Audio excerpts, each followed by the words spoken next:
I inherited this watercolour palette. It's a Winsor & Newton half-pan palette, and it already had 6 half-pans of Rembrandt paint in it. The colours that were in the palette were yellow ochre, quinacridone magenta, phthalo green, phthalo blue-green, and 2 different shades of ultramarine. So I bought some more to fill it up. I haven't used Rembrandt half pans before, so this will be a nice experience. The name of the colour is printed on the wrapping, but not on the pans themselves. So to fill this palette, which has space for 16 half pans altogether, I have to remove the dividers, just like this, very straightforward, and then just pop in the pans.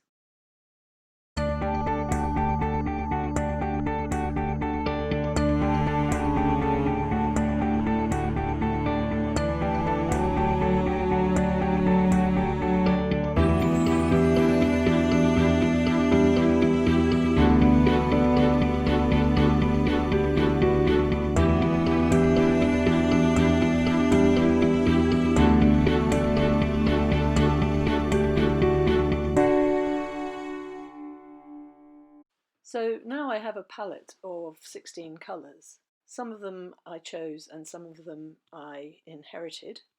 What I'm going to do is make a colour chart which will show how each of the colours in the palette mixes with the others. If you want to make your own colour chart, you'll need to draw a grid of squares, and the number of squares horizontally and vertically will be the number of paints in your palette.